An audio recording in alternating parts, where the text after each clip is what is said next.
Anyone who grew up watching comedy in the 1990s knows the name Sinbad. And no, we're not talking about the legendary sailor of folklore, but the beloved comedian who lit up shows like A Different World and The Sinbad Show. From the heights of TV fame to a shocking bankruptcy filing that revealed $11 million in debt, Sinbad's financial roller coaster has been nothing short of dramatic. But was his luxury lifestyle to blame? What about the mansion he once called home and the cars he used to drive? How did he go from earning millions to having a reported net worth of just $100,000 in 2025? In this video, we're diving deep behind the scenes of Sinbad's incredible rise, his financial downfall, and the real story of the home, the family, and the fortune that shaped his life. Stick around to find out what really happened. The real reason. Sinbad lost most of his money. So how did Sinbad end up losing his fortune? Like many celebrities, his money troubles ironically began with his own success. Although it's hard to know exactly what his peak net worth was, some estimates put it around $4 million as of 2025. That number doesn't quite add up, though, considering he owed $8.3 million in taxes back in 2013, hasn't landed a major moneymaker since, and is now reportedly worth just $100,000. Still, people might have expected a bigger nest egg from someone who was once such a popular comedian. Sinbad's financial problems first hit hard in 2009, when he owed $2.5 million in taxes to the state of California. He tried to file for bankruptcy, but the case was dismissed because of paperwork errors. By 2013, things had gotten worse, with TMZ reporting that Sinbad filed again for bankruptcy. His total tax debt had ballooned to nearly $11 million, which included $8.3 million in federal taxes from 1998 to 2006, plus state and federal taxes from 2009 to 2012. Some of that included an additional $2.3 million in California taxes. Whether he ever managed to partially pay the $2.5 million owed from 2009 isn't clear. Beyond the tax bills, Sinbad also owed $374,979 to American Express and $32,199 to Bank of America. At that time, he was reportedly earning about $16,000 a month, a solid income for most people, but nowhere near enough to put a dent in those debts. As Sinbad told HuffPost back then, "Have you ever seen me in a Bentley? Have you ever seen Sinbad with a big chain? This is the same jewelry I've been wearing. This is a present. This is my wedding ring. This is the same cross." He's had quite a few injuries over the years. Being careless with money is one thing, but dealing with serious health problems is a whole other challenge. And Sinbad has faced both. Over the years, he's undergone major surgeries that definitely didn't do his finances any favors. In 2010, he tweeted in surprisingly good humor just 3 days after a knee replacement surgery, writing, "Okay, day 3 of knee replacement. It is taking me 15 mins to write this tweet. So that's what Drews G's make you feel like. Help me." Sinbad actually had both knees replaced over time. On top of that, he suffered a bad skiing accident that nearly left his shoulder paralyzed. Then, in 2015, he faced his most serious surgery yet, a spinal fusion involving multiple vertebrae. On November 4th, he posted a selfie from his hospital bed on Twitter, updating fans. "Surgery was good last night. Double fusion for the back. 10 or. The following day, he added, "Thank everyone for their prayers. I shall be back up soon. This surgery was no joke." While he didn't share exactly why he needed the procedure, spinal fusion is often performed to address severe back pain and usually involves removing a damaged disc and replacing it with a titanium implant. Not only are these surgeries grueling to recover from, but they're also extremely expensive. And while we don't know exactly how much they cost Sinbad, they surely added even more strain to his already shaky finances. Sinbad suffered a stroke in 2020. Sinbad's fortunes reached their lowest point in 2020 when he suffered a devastating, life-changing stroke. To keep fans updated, his family created a website called The Journey Forward, sharing details about his illness and recovery.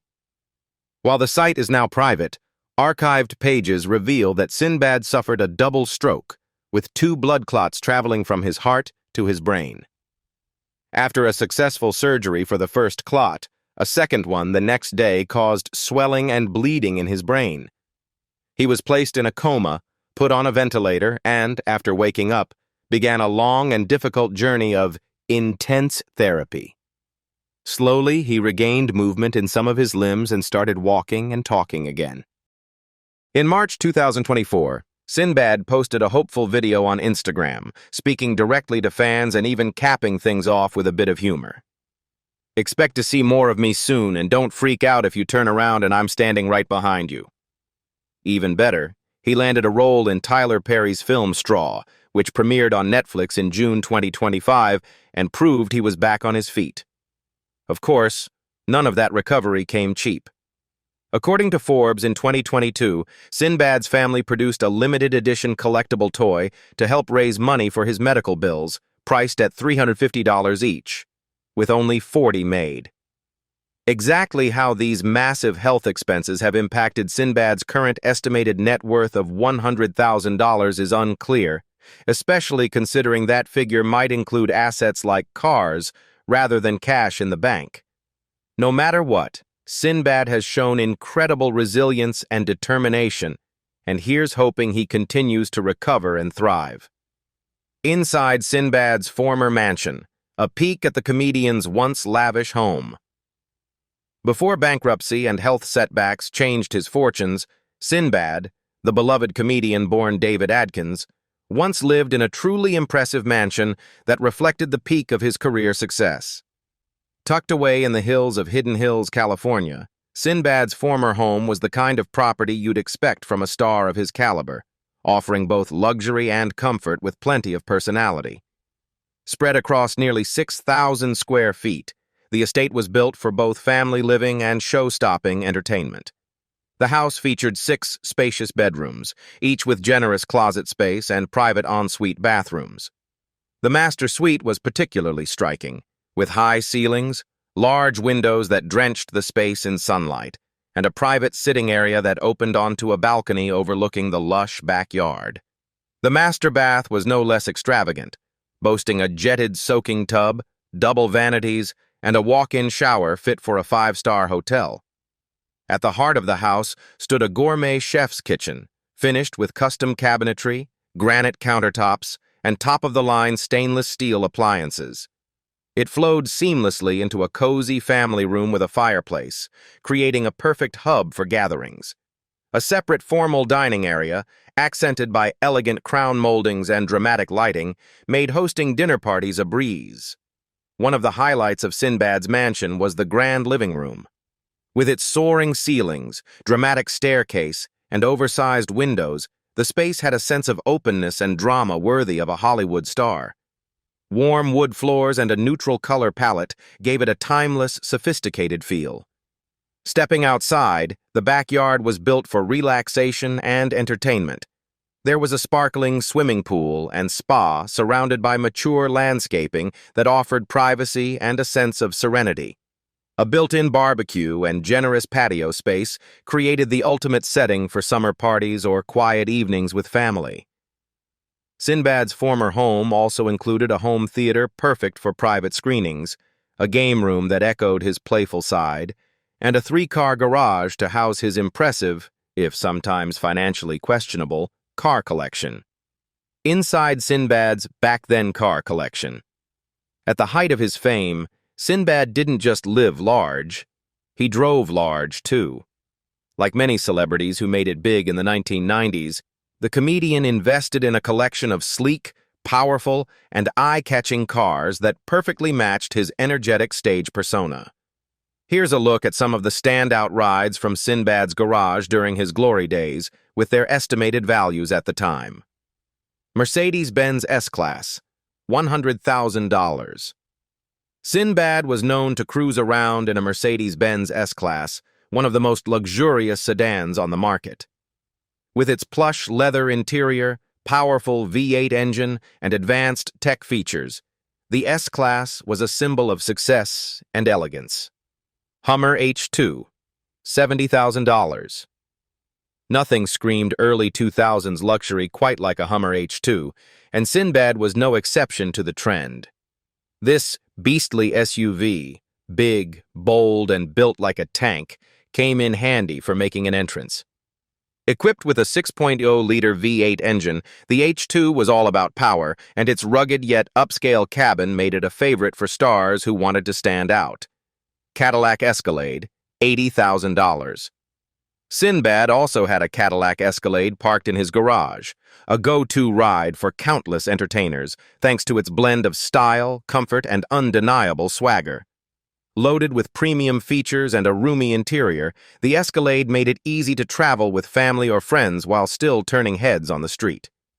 Porsche 911 Carrera, $90,000. For a touch of sports car excitement, Sinbad owned a Porsche 911 Carrera.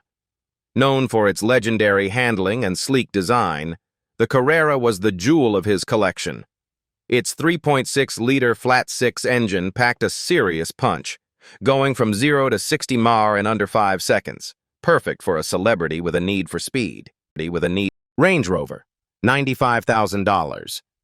Sinbad's Range Rover blended rugged performance with high-end refinement, making it a versatile luxury SUV suited for both LA freeways and weekend getaways. Its advanced suspension system, plush interior, and off-road capabilities gave Sinbad both comfort and confidence behind the wheel.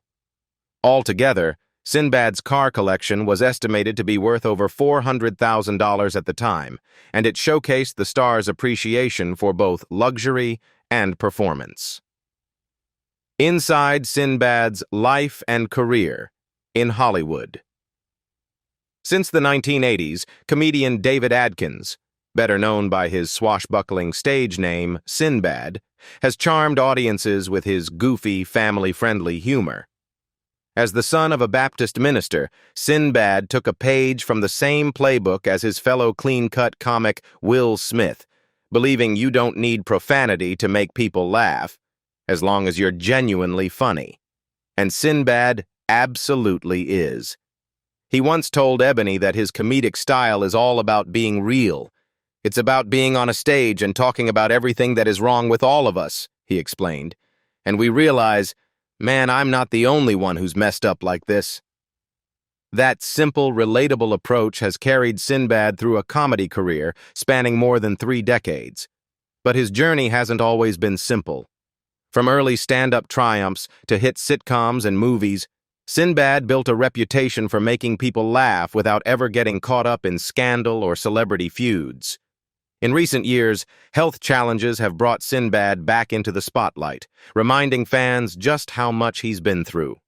Still, his story remains one of big energy, big presence, and, above all, big laughs. Sinbad might have had a career in basketball. You might not guess it just by looking at him today, but back in the day, Sinbad was a serious baller. Not in the mansion and yacht sense, but on the basketball court. In fact, he was a standout player in high school and revealed to Vlad TV that he was heavily recruited, receiving scholarship offers from around 70 colleges. One of the schools that came calling was the Air Force Academy, whose coach at the time was a young Greg Popovich, the same Popovich who would go on to become an NBA legend with multiple championship rings and Coach of the Year honors. Sinbad ultimately chose to play for the University of Colorado at Denver, where he put up solid stats over a 3-year college career. Unfortunately, any dreams of going pro were cut short by a knee injury, and a potential deal with a professional team in London fell through. Disappointed by how things turned out on the court, Sinbad decided to leave college behind and pursue a completely different path, though probably not the one you'd expect. Sinbad ending up serving in the Air Force. Surprisingly, Sinbad did end up in the Air Force, but not as a cadet, as you might expect. Instead, he served as an airman, working as a boom operator, also known as an in-flight refueling specialist on the KC-135 Stratotanker. While stationed with a refueling wing in Wichita, Kansas, Sinbad started dipping his toes into comedy, performing at local clubs in his spare time and even entering an Air Force talent show in 1981. In an interview with Royal Air Force Mildenhall, Sinbad spoke fondly of his military days, crediting the Air Force with giving him the foundation to pursue his dreams. Still, he just barely dodged a dishonorable discharge after racking up a string of infractions, including going AWOL and, as the final straw, parking his car the wrong way. Clearly, a long military career wasn't in the cards, but fortunately, Sinbad had more than enough talent to make it outside of basketball and refueling jets. Sinbad got his start on Star Search. It might surprise you, but there was actually a time in American television history when you didn't have 600 different talent competitions on the air. Long before American Idol, America's Got Talent, or even America's Next Great Tambourinist, okay, maybe that one doesn't exist, there was Star Search. Hosted by the iconic Ed McMahon, the show debuted in 1983 and offered up-and-coming performers a chance to show their skills in everything from singing and dancing to comedy. During that first season, Sinbad nearly took the crown in the comedy category, finishing as the runner-up to John Kasser. One of the talents Sinbad beat out along the way was none other than Dennis Miller, who once joked on his short-lived 1997 talk show, "I haven't seen judgment this bad since I lost to Sinbad on Star Search." According to the Wrap, Sinbad's near win was enough to land him a role in a sitcom starring the legendary Red Fox. Although that show only lasted one season, it paved the way for an even bigger and more consistent shot at TV fame that was just around the corner. He got a career assist from Bill Cosby. These days, the name Bill Cosby tends to leave a bad taste in just about anyone's mouth, thanks to his well-documented legal scandals. But back in the 1980s, Cosby was considered nothing less than America's dad, and The Cosby Show stood at the very top of a decade packed with legendary sitcoms. It wasn't long after the Red Fox show ended that Sinbad was invited to do a one-episode guest spot on The Cosby Show. That appearance went so well that when the show spun off its college-centered counterpart, A Different World, Sinbad scored a recurring role. Interestingly, it almost didn't happen. During an A Different World reunion, Sinbad shared that he was first hired as a warm-up comic for the studio audience, a job he only got by flat-out lying to producers, claiming he'd done the same thing for other sitcoms. He even mentioned Magnum, P.I., a show with no audience at all. When his bluff nearly fell apart, Cosby stepped in, telling the producers, "This man should be on TV." That vote of confidence landed Sinbad the role of Coach Walter Oakes, appearing in 77 episodes and taking his career to the next level. Sinbad won comedy success and movie stardom. While starring on A Different World, Sinbad began branching out into other projects, most notably HBO comedy specials. Thanks to his high-energy, clean style, he appealed to a wide audience, kicking things off in 1991 with Brain Damaged, which cemented his place as a staple of cable television's growing comedy scene. Throughout the 1990s, he kept that momentum going with more hit specials, including Afros and Bell-Bottoms, 1993, Son of a Preacher Man, 1996, and Nothin' But the Funk, 1998, as noted by Comedy Zone Worldwide. In between stand-up gigs, Sinbad also made time for the big screen. He first showed up in a small role in the Saturday Night Live-inspired movie Coneheads, then landed bigger co-starring parts in 1995's Houseguest alongside the late Phil Hartman, and in 1996's Arnold Schwarzenegger Holiday hit Jingle All the Way. By then, Sinbad's star power was undeniable, and given his sitcom experience and rising popularity, it made sense for him to get a shot at headlining his own sitcom, even if that chapter was short-lived. A short-lived starring vehicle. Sinbad did get the chance to headline his own half-hour network sitcom, but if you blinked, you probably missed it. The Sinbad Show ran for just one season on Fox from 1993 to 1994. The premise was pretty standard for the era, with Sinbad playing a fun-loving bachelor who suddenly finds himself in over his head after becoming the foster father to a pair of older kids. The series barely made a dent in pop culture, but it's remembered for a couple of its supporting cast members and guest stars. Most notably, a young Salma Hayek appeared in 3 episodes, back when she was still primarily a TV actress with only 1 feature film credit under her belt. The show also included veteran comic and character actor T.K. Carter in a small role, and co-starred none other than future R. Lassen B star, and yes, adult home video personality, Ray J as one of Sinbad's foster kids. While Sinbad continued to land guest roles on television over the years, the Sinbad Show ended up being his last regular series role for nearly 20 years. According to The Hollywood Reporter, he finally returned as a co-star on Fox's sitcom Rel in 2018, though that series, too, was canceled after just 1 season. Sinbad briefly hosted a late-night talk show. You probably remember that in the 90s, talk shows, from daytime to late night, were absolutely everywhere. In 1997, legendary music producer Quincy Jones decided he wanted in on the trend and launched Vibe, a late-night talk show spun off from his popular urban music magazine of the same name. Vibe planned to make a splash right out of the gate with big-name guests during its first week, including Mel Gibson, Brandy, and Shaquille O'Neal. The original host was comedian Chris Spencer, who the Los Angeles Times noted had been personally picked by Jones as the next big comedy star. But despite Jones's knack for hits, this time things didn't go as planned. After just 11 weeks, the Times reported that Spencer was out, and Sinbad was brought in to take over hosting duties. "I'm happy to be guest hosting the show," Sinbad said at the time. "I like the look of the show, and the band is happening." Still, it seemed Sinbad wasn't exactly rushing to sign on permanently, and maybe he saw what was coming. Despite the star power, Vibe struggled to gain a foothold and was canceled after only 2 seasons. Sinbad discovered an R&B girl group. Boy bands and girl groups were huge in the 90s, and toward the end of that decade, the R&B trio 702 was making serious waves on the pop charts.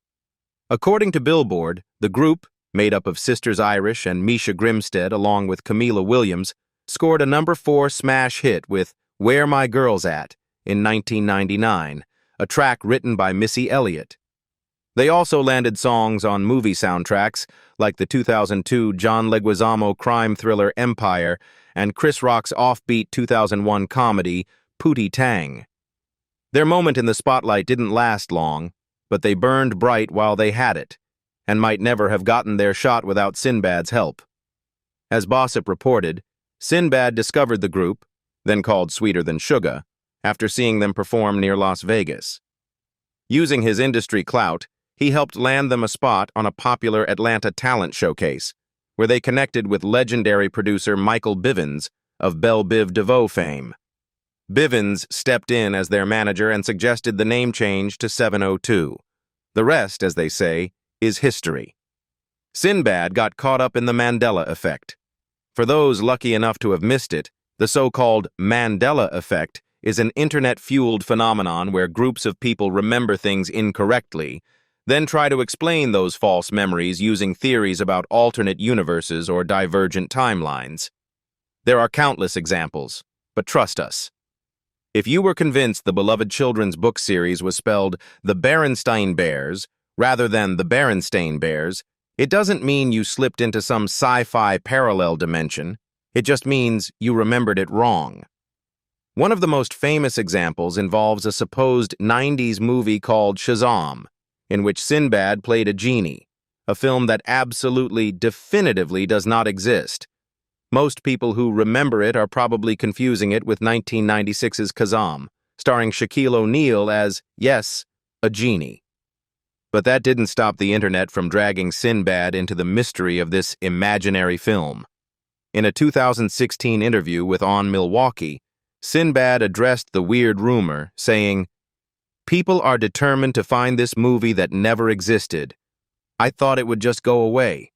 But now what's happening is people don't want to be wrong. so now everyone's looking for something to hang on to the truth. Still, Sinbad couldn't resist offering a playful fix to the confusion. "I almost feel bad," he joked, "like maybe I should make the movie so they can feel better about themselves." Sinbad is a talented musician.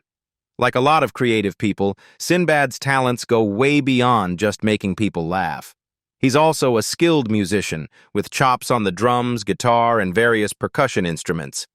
By 2014, he'd even picked up the piano and trombone and was gigging around small clubs with his funk band, Memphis Red, and the Stank Nasty Band. For the record, Memphis Red is Sinbad's stage name in the music world. Stank Nasty is not. In a 2017 interview with the Oklahoma Gazette, Sinbad shared that music had been a lifelong passion of his, though it took a back seat during his rise in stand-up comedy. In 2012, he decided to dive back in, dusting off his drumming skills and experimenting with just about any instrument he could get his hands on. These days, he sometimes brings a DJ or a couple of musicians along to his comedy gigs, jumping in to play bass or drums for a few songs. As Sinbad put it, "This way, I never have to quit playing music."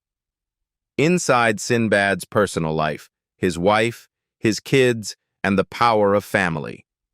Beyond his legendary comedy and acting career, Sinbad has built a personal life grounded in love, family, and lasting commitment. A big part of that story is his wife, Meredith Adkins, who has stood by his side as a true partner in every sense.